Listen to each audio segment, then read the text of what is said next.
Et standing ovation au chef de l'État français Emmanuel Macron. Après, c'est une prouesse, hein, il faut l'admettre, ce discours, 1h50 d'intervention, comme il l'avait fait en 2017 après son élection.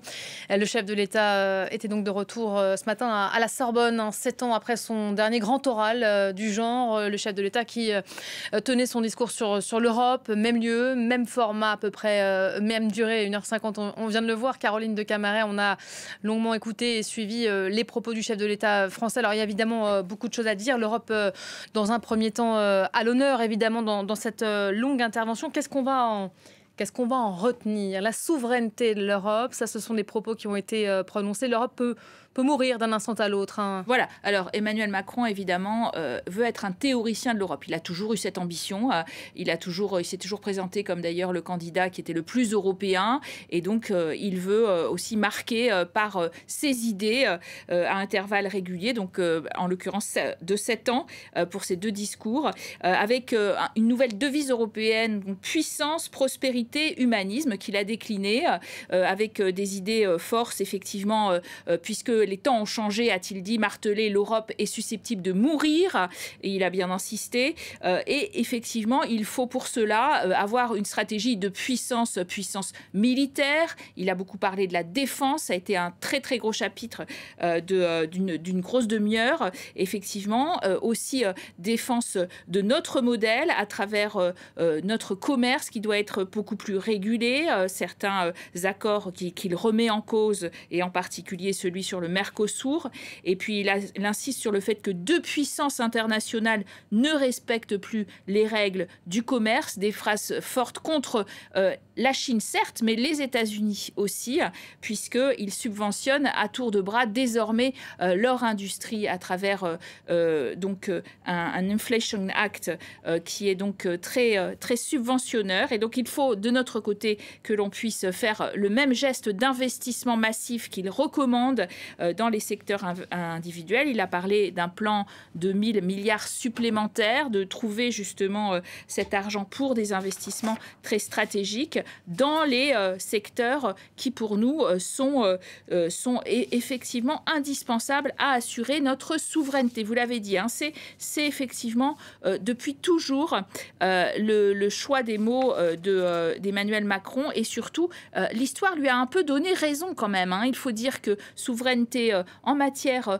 géopolitique et de défense, on en a eu besoin, et elle a été accélérée par la guerre en Ukraine, et il a souligné effectivement cette accélération dans les coopération interopérationnelle et les coopérations en matière financière et d'industrie de la défense.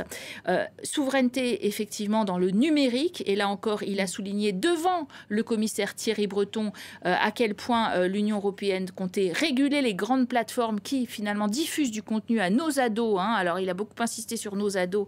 Et il faut qu'on puisse... Il plaide pour une Europe de la majorité numérique à 15 ans. Voilà, qu'on puisse... Tout à fait. C'est une des annonces, la majorité numérique à 15 ans. Il a terminé d'ailleurs par ce domaine social dans le chapitre de l'humanisme. Il demande aussi à inscrire l'IVG dans la charte des droits fondamentaux, ce qui est évidemment un vœu pieux quand il y a des pays comme la Hongrie qui sont très anti et qui vont s'y opposer au niveau européen. Mais là encore, il se veut aussi un champion des valeurs, en l'occurrence plus libérales au sens effectivement de liberté individuelle, et il a insisté beaucoup sur nos démocraties qui étaient mortelles européennes. Emmanuel Macron qui a balayé toute une série de sujets, vous en avez évoqué certains, l'agriculture notamment, qui demeure l'un des enjeux. On n'a pas manqué de passer à côté des prochaines élections européennes qui se profilent dans moins d'un mois, 1 mois et demi maintenant. Le chef de l'État a d'ailleurs accusé les nationalistes de vouloir, je vais le citer, rester dans l'immeuble européen sans payer de loyer ni respecter les règles de copropriété.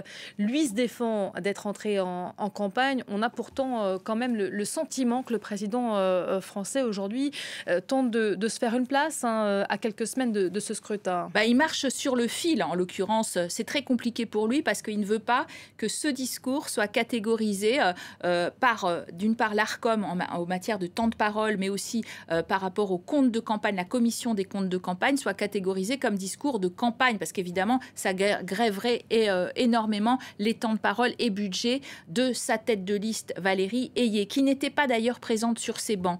Pourquoi elle n'était pas présente? Parce que le président de la République a invité tous les ministres, les ambassadeurs des 26 pays, mais aussi tous les députés européens de façon non partisane. Et là, je le dis, c'est encore pour des questions de temps de parole et de budget de campagne. Mais il y a une grosse session en ce moment même où nous parlons au Parlement européen avec des votes très importants sur justement l'assouplissement des contraintes de la PAC, la politique agricole commune.